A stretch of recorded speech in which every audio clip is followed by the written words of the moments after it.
Assalamualaikum. Jangan lupa like, comment, and subscribe. Bye. Assalamualaikum warahmatullahi wabarakatuh. Alhamdulillahi rabbil alamin. Wassalatu wassalamu ala asyrafil anbiya'i wal mursalin wa ala alihi wa ashabihi ajma'in. Raditu billahi rabba wa bil islami dinah wa bi Muhammadin nabiyya wa rasulah. Rabbi shrah li sadri wa yassir li amri wahlul 'uqdatam min lisani yafqahu qawli. Allahumma ij'al jam'ana hadha jam'an marhuma wa tafarruqana min ba'dihi tafarruqan ma'suma. Kaum muslimin dan muslimat sidang jamaah subuh yang dirahmati Allah. Pada pertemuan yang lalu kita sudah membahas dalam surah Al-Mursalat itu ada sumpah dan ada syarat. Artinya apa? Ada sebahagian ayat itu disumpahi oleh Allah dan sebahagian itu diberikan syarat. Jadi kalau syarat itu begini, ada jumlah mahzuf di situ. Apabila terjadi begini, maka hasilnya akan begini. Itu jumlah syartiyah namanya. Jadi makanya pertemuan yang lalu itu kita sudah membahas wa idzar rusulu uqitat. Kalau seandainya rasul itu nanti dikumpulkan, makanya nanti ada yang mengatakan dua kelompok liyaumil fasl. Ada yang mengatakan nanti kelompok yang dimasukkan ke dalam surga dan masuk kelompok ke dalam neraka, dua kelompok. Ada yang mengatakan bukan dua kelompok tetapi tiga kelompok. Kelompok yang ketiga adalah kelompok rasul. Maka ayat ini dijamak dengan bukan rasul tetapi rusul. Rusul itu apa? Lebih daripada satu. Maka uniknya Al-Quran, kalau disebutkan ar-rasul itu khusus untuk Nabi saja, Nabi Muhammad saja. Kalau disebutkan an-nabi, ya ayuhan nabi, ya ayuhan rasul, ayat itu tidak ada lain kecuali untuk Nabi Muhammad SAW. Tapi kalau disebutkan ar-rusul jamak itu untuk semua rasul. Jadi ini begitu juga. Semua rasul itu nanti akan dikumpulkan dan dipertemukan dengan umat-umatnya. Kaum muslimin sedang jemaah yang dirahmati Allah. Maka kita lanjut kajian kita. A'udzu billahi minasyaitonir rajim. Bismillahirrahmanirrahim. Wa idzar rusulu uqitat. Jadi makanya di dalam tafsir Al-Wasit Syekh Tantawi mengatakan jumi'at ar-rusul ma'a qaumihim. Jadi rasul itu akan dikumpulkan dengan kaumnya masing-masing. Untuk apa dikumpulkan? Inilah yang dikatakan di dalam tafsir Al-Baydawi ketika dibangkitkan kaum Nabi Nuh alaihissalam. Kaum Nabi Nuh itu dikumpulkan dengan Nabi Nuh alaihissalam. Jadi artinya Allah Subhanahu wa taala ingin menjadikan Nabi Nuh sebagai saksi kalau Nabi Nuh sudah berdakwah. Makanya Allah bertanya kepada Nabi Nuh, "Hal ballaghta?" Apakah kamu sudah menyampaikan dakwah wahai Nuh? Pengikut kok cuma 83 orang saja. Dijawab oleh Nabi Nuh alaihissalam, "Ballaghtu, saya sudah sampaikan dakwah ya Rasulullah. Ya Allah, sudah saya sampaikan dakwah. 950 tahun saya berdakwah." Akhirnya Allah bertanya kepada kaum Nabi Nuh alaihissalam yang ditenggelamkan oleh Allah, "Hal balagha Nuh? Apakah Nuh sudah mendakwahi kalian?" Mereka mengatakan tidak. Nuh tidak pernah mendakwahi kami. Kalau pernah mendakwahi kami, mana buktinya? Mana bukti fisiknya? Ya, kamu mah Nabi Nuh. Kemudian Allah bertanya kepada Nuh, "Mana buktinya Nuh? Kamu sudah berdakwah?" Nabi Nuh agak susah sedikit menjawabnya. Akhirnya Nabi Nuh teringat kepada umat Nabi Muhammad SAW. Apa kata Nabi Nuh alaihissalam? "Saya punya saksi fisik, yaitu pengikut Nabi Muhammad SAW." Ketika itu pengikut Nabi Nuh semua mereka merasa apa? Masa saksinya pengikut Nabi Muhammad? Kenapa bisa saksi dia sedangkan kami yang duluan lahir? Bagaimana dia menjadi saksi terhadap kami? Akhirnya apa? Pengikut Nabi Muhammad dia membawa Al-Quran. Al-Quran dia bawa. Dia bawa Al-Quran. Ketika dia bawa Al-Quran, Inilah yang dikatakan dengan ummatan wasatan litakunu syuhada'a 'alan nas. Kita sekarang salah memahami ummatan wasatan. Sebagian mengatakan ummatan wasatan. Kita tanya, kipan ummatan wasatan? Pokoknya dengar-dengar. Dia tanya, kipan dengar-dengar? Pokoknya dengar lah. Namanya saja ummatan wasatan.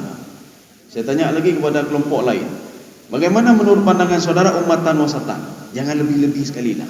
Baik berat-berat tak ibadah, baik becu-becu ibadah.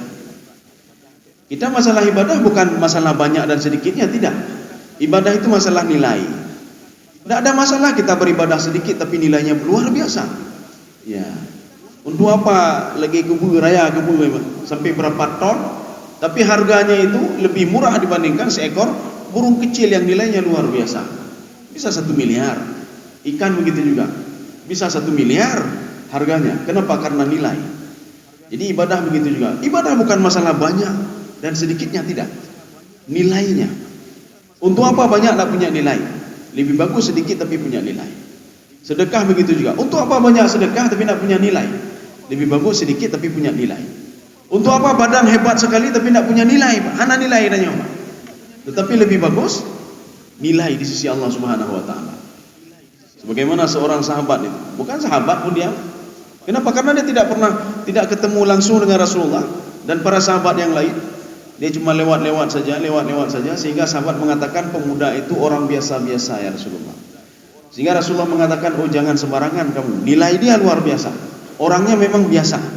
Rambutnya compang-camping, pakaiannya biasa-biasa, tapi orangnya luar biasa. Sekali dia berdoa kepada Allah, maka doanya akan diaminkan oleh para malaikat. Dia sudah terkenal di langit oleh para malaikat. Nilai dia luar biasa. Ya. Kaum muslimin sedang jemaah yang dirahmati Allah. Jadi ummatan wasatan adalah umat Nabi Muhammad sallallahu alaihi wasallam yang menjadi saksi di antara Rasul dan kaumnya yang ribut. Ya. Maka dikatakan ummatan wasatan. Kenapa ummatan wasatan? Ketika itu umat Nabi Muhammad membawa Al-Quran. Dia baca semuanya. Ini saksinya kalau Nuh berdakwah. Salah satunya kan dalam surah Nuh. Dakwah Nabi Nuh itu bukan dalam surah Nuh saja. Ada beberapa surah. Dakwah Nabi Nuh alaihissalam kepada kaumnya. Semua dibaca. Bagaimana perangai kaumnya juga dibacakan dalam Al-Quran itu. Sehingga pengikut Nabi Nuh mengatakan, itu apa yang kamu baca itu? Kok seperti yang kami alami? Apa itu? Mereka mengatakan, inilah Al-Quranul Karim. Jadi makanya ummatan wasatan adalah umat Nabi Muhammad SAW yang tidak pernah lepas hidupnya dengan Al-Quranul Karim. Anak puyak pegah kedanya ummatan wasatan menyahantan baca Quran. Dan pegah lun ummatan wasatan tapi tidak pernah baca Al-Quran. Saya ummatan wasatan tetapi tidak pernah membaca, mengamalkan dan mentadabbur Al-Quran. Apa yang pegah ini? Kaum muslimin sedang jemaah dirahmati Allah. Jadi makanya ummatan wasatan adalah sebagai umat penengah. Sesuai dengan ayat itu. Ummatan wasatan litakunu syuhada'a 'alan nas.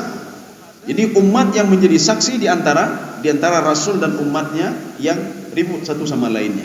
Rasul mengatakan saya berdakwah, saya sudah berdakwah. Kaumnya mengatakan kamu tidak pernah berdakwah. Maka buktinya adalah Al-Qur'anul Karim. Maka kalau ada orang yang Quran tidak pernah dipegang, Quran tidak pernah dikaji, jangan pernah mengatakan dia adalah ummatan wasatan. Kaum muslimin sedang jemaah yang dirahmati Allah. Ini wa idzar rusulu uqitat. Uqitat itu berasal dari kalimat waktun. Arti waktun apa? Nanti dalam kan satu hari khamsina alfasanah, 50.000 tahun. Seorang berdiri di padang mahsyar 50.000 tahun. Selang di antara 50.000 tahun itu ada waktunya nanti Rasul itu akan dipertemukan dengan umatnya. Ini maksudnya dengan uqitat. Ya. Ini sama seperti dunia itu sifatnya mata'ul ilahin wa mata'nahu ilahin. Apa maksud hin di situ? Hin itu dalam tafsir Al-Qurtubi, hin itu ada batasnya. Sehebat apapun seorang di dunia ini ada batasnya. Ya. Oh dia hebat sekali, ada batasnya juga. Oh dia kaya sekali, ada batasnya juga. Oh jabatannya hebat sekali, ada batasnya juga. Tetapi yang tidak punya batas adalah surga dan neraka. Ini ada batas memang. Karena sudah terakhir, sudah finish. Jadi artinya ketika final kehidupan di ini kan ada batasnya, Pak. Ya, ada batasnya. Jadi artinya seorang final sampai finish. Sehebat apapun seorang itu dia akan berakhir. Jadi di dunia ini begitu juga. Ada finish, ada start, ada finish. Dia dilahirkan ke dunia kemudian meninggal. Kemudian setelah itu dia hidup di alam baru lagi, di alam barzakh. Ada batasnya juga. Sampai kapan dibangkitkan oleh Allah Subhanahu wa taala. Ketika seorang berada di padang mahsyar, ada batasnya juga. Kapan? Ketika dia dimasukkan ke dalam surga atau ke dalam neraka. Setelah berada dalam surga dan neraka, nyan hanalim khalidina fiha. Makanya Imam Asy'arawi mengatakan, surganya Nabi Adam itu adalah bukan surga jannatul khuldi, bukan jannatul khuldi, tetapi jannatul tajribah. Jannatul khuldi adalah surga yang didapatkan oleh seorang yang sudah berakhir, terakhir ya, setelah dia dibangkitkan di padang mahsyar dan dia dimasukkan ke dalam surga, itulah surga jannatul khuldi namanya. Sedangkan Nabi Adam tidak. Artinya apa? Kehidupan dia itu ada akhirnya di dalam surga tajribah. Dia masuk ke situ. Kalau di dalam tafsir itu disebutkan dalam tafsir Ibnu Katsir, Nabi Adam berada di dalam surga itu sa'atan minan nahar, hanya beberapa waktu di siang hari. Maka kata Imam Ibnu Katsir, kalau waktunya itu disesuaikan dengan waktu dunia, mi'ah wa thalathina sanah, 130 tahun Nabi Adam berada di dalam surga tajribah. Artinya cuma beberapa waktu saja. Maka kalau kita ada umur 130 tahun, yang hana trip, ada began trip dah ada, hana trip 130 tahun. Apalagi 50 tahun, apalagi 60 tahun, apalagi 70 tahun. Itu waktu yang singkat sekali. Makanya mereka itu melihat ini waktu yang lama. Allah mengatakan wa narahu qariba. Waktu itu dekat sekali. Kalian saja yang menganggap waktu itu jauh. Kenapa? Karena sudah lalai, Pak. Lalai, Pak. Gharratumul hayatud dunia. Lalai nginyo. Makanya sang-sang apa pun aja. Trehan. Lalai nginyo. Nanti waktu mau meninggal baru ingat, oh my Allah. Salat belum, puasa belum, ibadah belum, maksiat selalu, ini buat ini selalu, baru ingat ya. Makanya seperti yang Imam baca tadi. Absarna wa sami'na farji'na na'mal salihan inna muqinun. Kami baru yakin ya Allah. Kenapa yakin? Kami lihat sendiri ya Allah. Kami baru yakin ya Allah. Kami dengar sendiri ya Allah. Ya. Dengar apa maksudnya? Mereka mendengar teriakan neraka, mereka dengar langsung sendiri. Absarna, mereka melihat. Apa yang mereka melihat? Yang mereka lihat adalah huru-hara di padang mahsyar itu macam-macam orang. Ada yang jalan dengan tangannya, ada yang jalan dengan kepalanya, ada yang enggak punya apa-apa kaki dan tangan, ada yang telanjang gitu saja, ada yang dilihat dipakaikan baju oleh Allah, ada yang tenggelam dengan keringatnya, macam-macam di situ. Jadi maka mereka mengatakan absarna, kami langsung melihat ya Allah. Maka oleh karena itu kembalikan kami farji'na na'mal salihan inna muqinun, baru kami yakin. Maka Allah mengatakan dulu kenapa tidak yakin? Karena yakin awalnya. Kenapa sekarang baru yakin? Kaum muslimin sedang jemaah yang dirahmati Allah. Ini yang dinamakan dengan wa idzar rusulu uqitat. Jadi uqitat itu kalau dalam tafsir Jalalain jumi'at liwaqtin. Dia dipertemukan dengan rasulnya dalam waktu tertentu sebentar saja. Ya. Setelah dipertemukan, Allah ketika itu bertanya kepada rasul-rasul ini apakah kalian sudah mendakwahi mereka? Itu saja sebagai saksi, Maka Nabi Muhammad SAW ketika membaca ayat dibacakan oleh sahabatnya, wajibna bika ala haula'i syahida. Nabi Muhammad selalu menangis. Ditanya kenapa engkau menangis ya Rasulullah? Rasulullah sebagai saksi nanti di padang mahsyar. Setiap rasul menjadi saksi kepada umatnya. Dan kemudian Allah mengatakan wajibna bika ala haula'i syahida. Kamu juga menjadi saksi bagi umatmu ya Muhammad. Apakah mereka saya masukkan ke dalam surga atau saya masukkan ke dalam neraka? Kamu jadi saksi bagi mereka. Artinya apa? Kan sudah saya berikan peringatan kata Allah. Artinya Allah tidak menzalimi makhluk itu. Bahkan di dalam Al-Quran disebutkan oleh Allah. Sebenarnya Allah mau hambanya itu tidak mau hambanya kufur. Wala yarda li ibadihil kufur. Tidak mau Allah hambanya itu kufur. Tidak mau. Semua maunya masuk ke dalam surga. Semua diajarkan kebaikan oleh Allah Subhanahu wa taala. Makanya pada pembahasan yang lalu atau kapan, mungkin bukan di sini.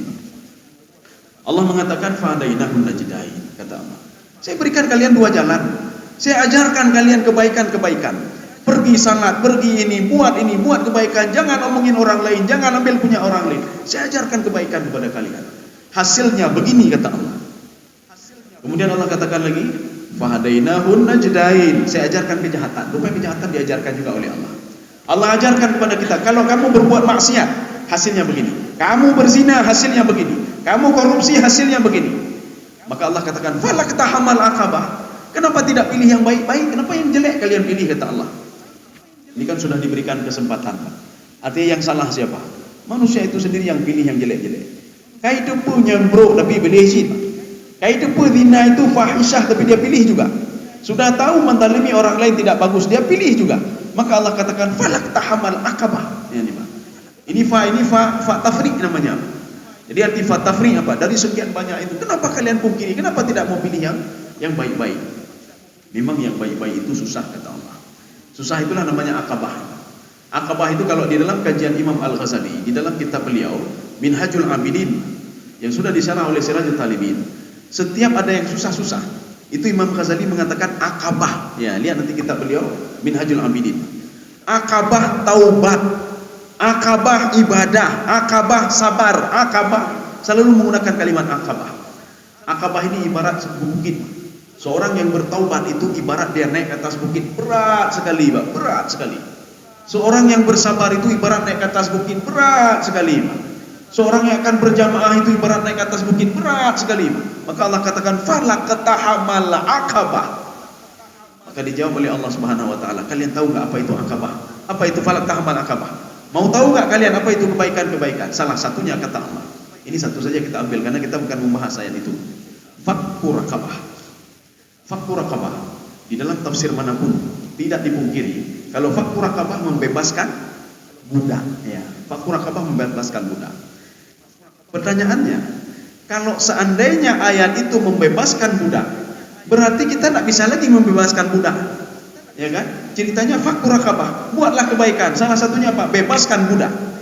Kalau membebaskan budak, ayat itu khusus untuk membebaskan budak, berarti ayat itu tidak cocok untuk zaman sekarang. Kenapa? Budak tidak ada lagi, Pak. Cari-cari di dalam tafsir Jalalain tidak ketemu juga. Jalalain tetap mengatakan itu membebaskan budak. Dalam tafsir Sawi tetap mengatakan membebaskan budak. Di dalam tafsir Qatadah tetap membebaskan budak. Ibnu Katsir membebaskan budak. Al-Qurtubi membebaskan budak. Semua membebaskan budak. At-Tabari membebaskan budak. At-Tabari adalah salah satu tafsir bil ma'thur yang hebat dengan hadis-hadisnya. Tetapi beliau tetap mengatakan itu adalah membebaskan budak, kata beliau. Ibnu Qayyim Al-Jauzi membebaskan budak juga.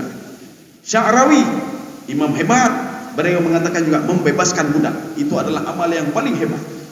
Kemudian ada dalam tafsir As-Sa'di gitu juga. Sa'di, beliau mengatakan itu membebaskan budak. Tafsir Sawi membebaskan budak.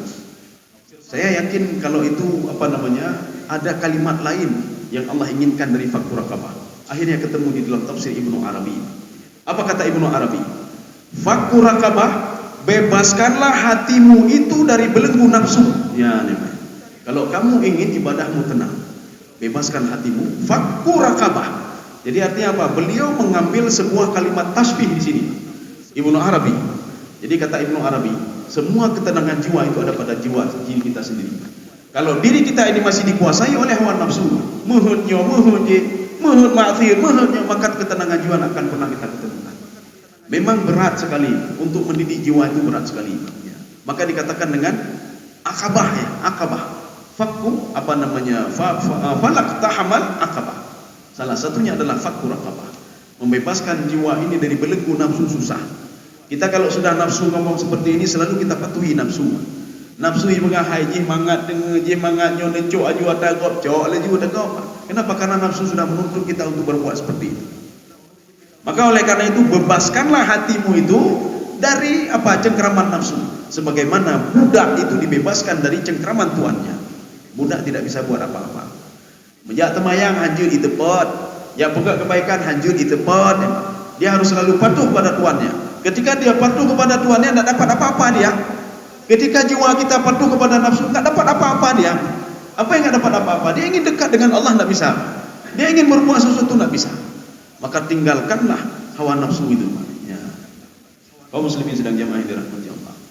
Kita kembali kemari. Li ayyi yaumin ujjilat. Ya, ini semua pertanyaan. Li ayyi yaumin. Kalau ada terjemahan coba dibaca sebentar. Ya. Ada? Oh, ada. Niscaya dikatakan kepada mereka, apa yang apakah dikagumkan Ya, sudah. Sampai hari kapan ditangguhkan? Ini semua pertanyaan, tetapi pertanyaan yang tidak butuh jawaban.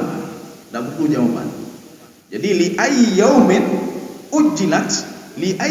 ujilat, ujilat itu ukhirat. Jadi artinya sampai kapan dia akan bertemu dengan Rasulnya? Sampai kapan itu? Maksudnya begini, kalau dia dosanya banyak, berarti lama ya. Artinya apa? Rasul itu menjadi saksi simpulan begini. Saya sudah memberitahukan, saya sudah begini. Dia mendawa-dawa tapi kalau orang tidak masalah dengan Rasulnya, inilah maksudnya li ayyi yaumin ujilat. Ujilat itu ukhirat. Ada beberapa penafsir mengatakan ukhirat. Ukhirat al-umur. Urusan lain itu dipending oleh Allah sampai dia selesai dengan Rasulnya dulu. Ya. Artinya Pak, ini urusan saya beribadah, saya buat ini, saya buat itu, urusan itu nanti. Artinya Pak, liyaumin ujilat, li ayyi yaumin ujilat, sampai kapan? Ya, sampai kapan dan untuk apa? Itu banyak sekali tafsirannya Pak. Jadi ada yang mengatakan ujilat ar-rusul. Jadi Rasul itu artinya apa? Dipertemukan dengan dia sampai kapan? Satu. Yang kedua, ujilat al-umur. Urusan dia itu apakah masuk ke dalam surga neraka dipending sebentar sebelum dia ketemu dengan Rasulnya. Ya. Ini maksudnya li ayyi yaumin ujilat. Dijawab sendiri oleh Allah Subhanahu wa taala. Karena ini apa? Sebuah pertanyaan yang tidak butuh pada jawaban. Anda butuh jawabannya, Pak. Ini namanya istifham khabari namanya. Jadi istifham khabari adalah sebuah kalimat tanya tapi tidak butuh jawaban. Nanti ada satu lagi istifham insya'i. Sebuah kalimat tanya yang butuh kepada jawaban. Ini tidak butuh jawaban. Tetapi jawabannya dijawab oleh Allah Subhanahu wa taala, langsung dijawab oleh Allah. Liyaumil fasl. Dia akan berakhir ketemu dengan rasul-rasulnya sampai dengan liyaumil fasl. Dia dipisah-pisahkan. Nanti baru dipisah. Ya. Dipisah untuk apa? Maka di dalam tafsir Al-Wasit, Syekh Tantawi mengatakan, seorang itu yuhasabu munfaridan. Dia akan dihisab satu-satu. Iya, jadi artinya apa? Kapan berakhirnya dia ketemu dengan Rasulnya? Setelah dia dipisahkan dengan Rasulnya dan dia dihisab satu-satu oleh Allah Subhanahu wa taala. Ini pendapat Syekh Tantawi. Ada yang mengatakan tidak, bukan dihisab satu-satu, tetapi liyaumil fasl. Setelah dikelompok-kelompokkan oleh Allah. Tadi belum dikelompokkan lagi. Tadi dia ketemu dengan Rasulnya. Rasulnya mengatakan, saya tidak mengenal si fulan ya Allah. Baiknya kau umat lu ni. Aja ada yang, hai Rasul lu umat dan kan gede. Setelah itu, ya, dia kan dengan Rasulnya. Setelah itu baru dikelompokkan oleh Allah. Kelompok satu, ini kelompok dua, ini kelompok ini kelompok ini. Secara garis besar dua kelompok semuanya. Tapi nanti ada beberapa kelompok lagi, Pak. Ada beberapa kelompok lagi. Yang digiring ke dalam neraka saja, itu kan satu kelompok besar. Tetapi apabila kita lihat secara detail lagi, ada 70.000 kelompok, sab'ina alfa zimam, 70.000 kelompok. Itu kelompok yang berbuat kejahatan saja. Ini kelompok yang berbuat kebaikan, kelompok yang pertama itu dibagi-bagi lagi oleh Allah Subhanahu wa taala. Inilah namanya liyaumil fasl. Yaumil fasl artinya apa? Dikelompok-kelompokkan, kelompok. Tapi secara garis besar dua kelompok. Kelompok yang akan digiring ke dalam neraka, kelompok yang akan digiring ke dalam surga. Yang digiring ke dalam neraka 70.000 kelompok. Kelompok yang digiring ke dalam surga begitu juga. Ada beberapa kelompok-kelompok. Ada yang cepat tanpa hisab, ada yang masuknya agak lambat sedikit, ada yang ditolong oleh anaknya, ada yang diberikan syafaat oleh anaknya. Macam-macam. Yang jelas mereka akan masuk ke dalam surga tapi dalam jangka waktu yang berbeda-beda. Kaum muslimin sedang jamaah yang dirahmati Allah. Inilah yang dikatakan dengan yaumul fasl. Kita lanjut ya. Wa ma adraka ma yaumul fasl. Kamu tahu enggak apa itu yaumul fasl? Jadi pertanyaan Allah Subhanahu wa taala di sini dengan wa ma adraka artinya apa? Rasulullah SAW itu tidak tahu sama sekali. Ini namanya gaya bahasa uslub khitabi namanya. Uslub khitabi. Allah langsung berdialog dengan Nabi Muhammad SAW. Contoh bagaimana? Qul huwallahu ahad. Itu berdialog dengan Rasulullah. Qul a'udzu birabbin nas. Wa ma yudrika? Apa yang kamu tahu ya Muhammad? Wa ma adraka? Kamu tidak tahu ya Muhammad? Saya kasih tahu kamu ya Muhammad ya. Ini dialog khitabi namanya. Dialog langsung Allah dengan nabinya. Maka Allah mengatakan lagi kepada Nabi Muhammad SAW, wa ma adraka ma yaumul fasl. Kalau ada seperti itu, ini maknanya apa? Li ta'dhimu sya'an namanya. Artinya hari ketika seorang dipisah-pisahkan itu hari yang sangat berat sekali, sangat berat sekali. Artinya apa? Tidak ada yang bisa menolong dia lagi, kecuali ada beberapa orang yang diberikan kesempatan oleh Allah untuk memberikan syafaat, itu pun di dalam kontrolan Allah dan izin dari Allah Subhanahu wa taala. Salah satunya apa? Malaikat Jibril, Nabi Muhammad sallallahu alaihi wasallam, kemudian ada Nabi Ibrahim, kemudian Nabi Nabi Musa alaihissalam, Nabi Isa alaihissalam, kemudian para syuhada. Itu yang diberikan izin oleh Allah. Kemudian para saleh, anak-anak saleh. Kemudian yang kelima, orang-orang mukmin yang tidak bermasalah dengan Allah Subhanahu wa taala. Walaupun mereka diberikan hak syafaat 5 orang ini, 5 kelompok ini, tetapi mereka itu tetap di dalam kontrolan Allah dan izin Allah Subhanahu wa taala. Yang menyuhana izin Allah, napui aja anak yang saleh, sehebat apapun anak saleh itu, ingin menolong ayahnya dan ibunya tidak bisa kecuali dengan izin Allah Subhanahu wa taala. Apalagi kalau ayahnya tidak salat, itu memang tidak bisa sama sekali. Ayahnya tidak salat, ayahnya seorang bakhil, bakhil. Yang keempat, pengolok-olok Al-Quran, dia tidak yakin kepada Al-Quran. Yang keempat, tidak yakin kepada hari kebangkitan. Ini 4 orang ini sama sekali tidak bisa diberikan syafaat oleh Jibril, Nabi Muhammad sallallahu alaihi wasallam, atau para syuhada, atau para orang-orang saleh dan orang-orang mukmin, kecuali dengan izin Allah Subhanahu wa taala. Kaum muslimin sedang jamaah yang dirahmati Allah. Maka ini namanya litahwil, ya, atau lita'zim, ta'zimu sya'an. Litahwil itu apa? Litahwil untuk apa istilahnya itu? Litahdid, untuk memberitahukan kalau kiamat itu, kalau hari kebangkitan itu berat sekali. Maka diungkapkan oleh Allah, wa ma adraka ma yaumul fasl. Seperti di ayat lain, Pak. Wa ma adraka ma hiya narun hamiyah. Ya. Tahu enggak kamu apa itu hawiyah, neraka hawiyah? Penggunaan kalimat wa ma adraka ma hiya adalah Allah ingin memberitahukan neraka hawiyah itu berat sekali, Pak. Neraka hawiyah itu lebih dahsyat dibandingkan dengan neraka lain. Maka diulang oleh Allah, wa ma adraka ma hiya. Kamu tahu ya Muhammad? Makanya Nabi Muhammad pernah ditanya oleh sahabat, ya Rasulullah, bagaimana seringan-ringan neraka itu? Ya. Seringan neraka, kata Rasulullah, kalau kamu menggunakan sendal di dalam neraka, otakmu meledak, kata Rasulullah. Udah meledak, Pak. Itu belum yang lain lagi, Pak. Artinya, Pak, itu paling ringan, Pak. Hukuman neraka yang paling ringan adalah seperti itu. Kalau kita lihat dari dari atas itu, yang paling ringan itu adalah Jahannam, ladha, itu makin berat lagi. Jahannam, ladha, sa'ir, Jahannam,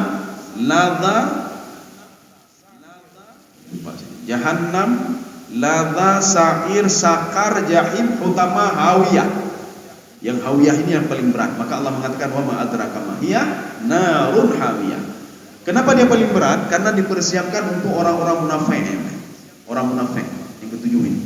Makanya ketika pembahasan di dalam surah Al-Baqarah, ketika cerita tentang orang mukmin itu 2 ayat, cerita tentang orang kafir 2 ayat, cerita tentang orang munafik lebih daripada 7 ayat diberitahukan oleh Allah Subhanahu wa taala. Begitu beratnya orang munafik.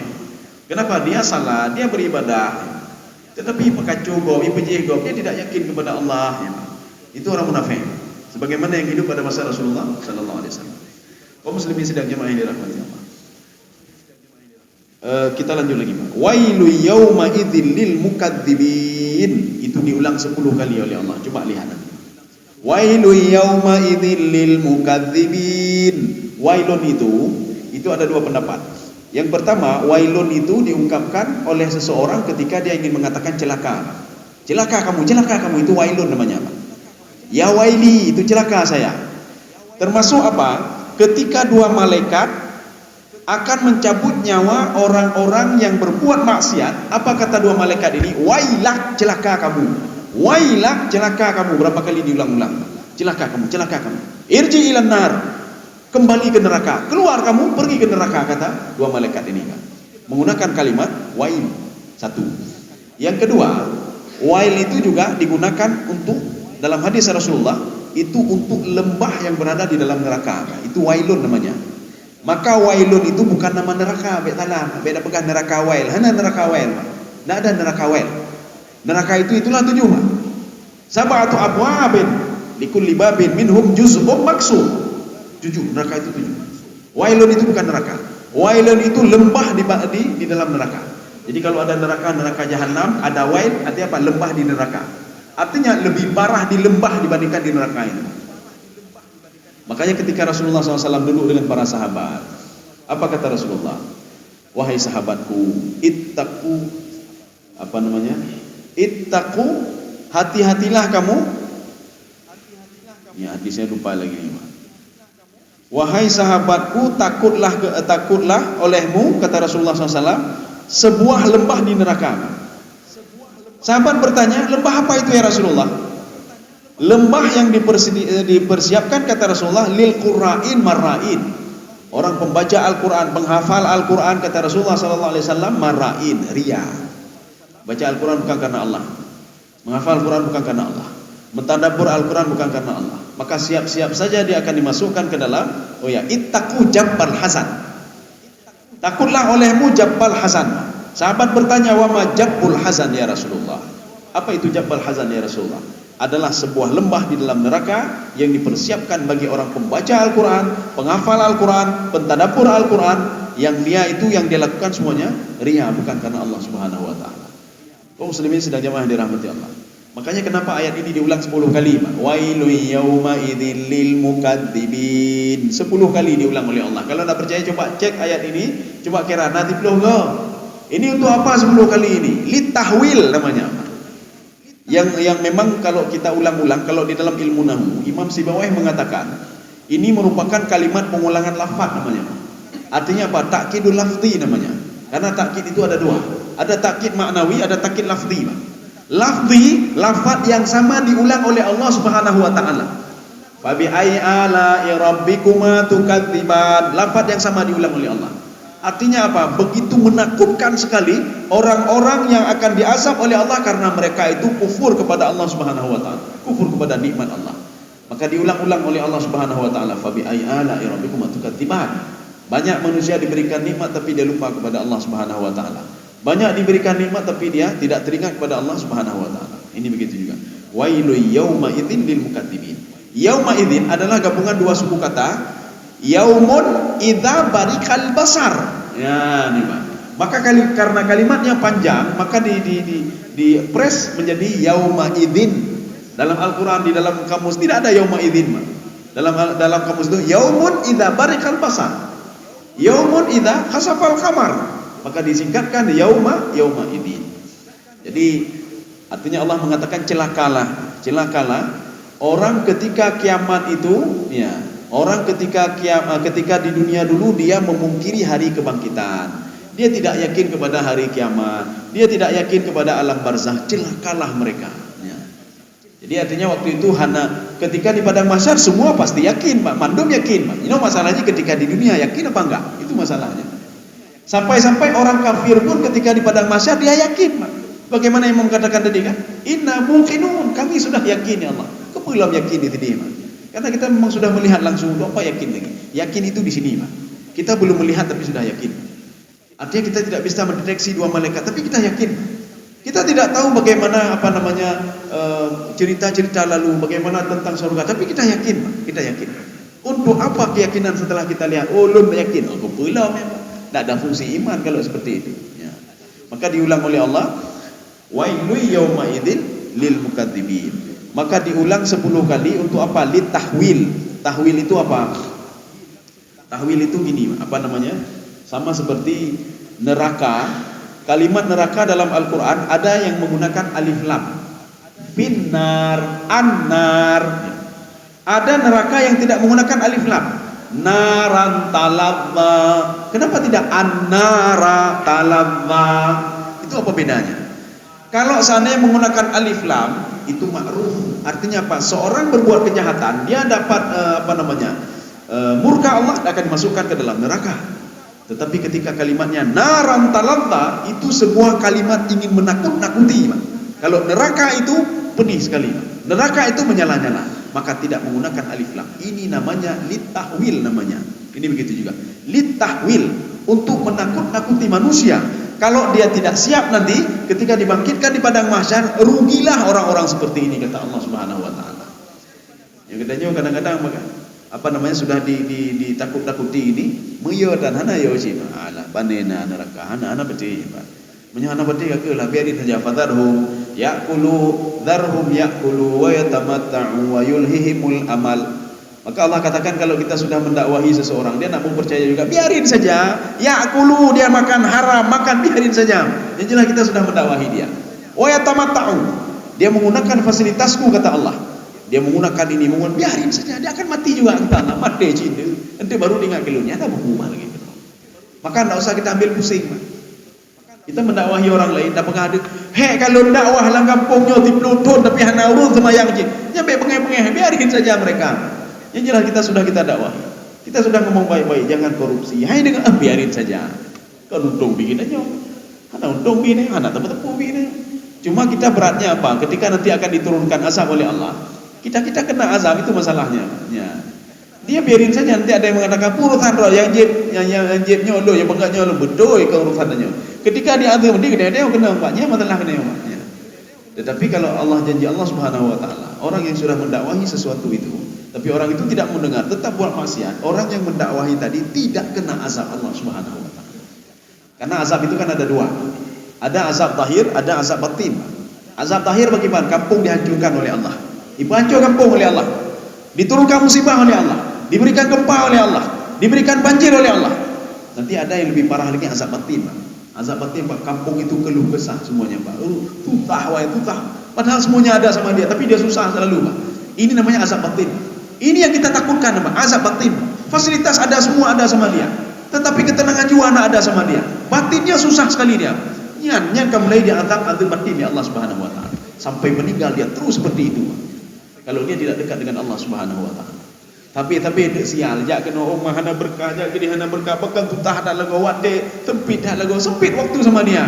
Kenapa? Ketika itu sedang diazab batin dia oleh Allah Subhanahu wa taala. Tidak ada obat azab batin kecuali kita dekat dengan Allah. Dan wudu dan sembahyang. Kita melakukan sesuatu, maka Rasulullah mengatakan, kalau kamu gundah kata Rasulullah, ambillah wudu kata Rasulullah. Saya kalau gundah ambil wudu dan saya salat sunat 2 rakaat. Satu. Yang kedua, kalau kamu gundah dan susah, bersedekahlah kamu. Sedekahlah kamu. Mungkin saja dengan orang-orang yang kamu sedekahkan itu dia berdoa untukmu. Mungkin dengan doa itulah kamu bisa tenang kembali jiwa. Ya. Kaum muslimin sidang jemaah yang dirahmati Allah.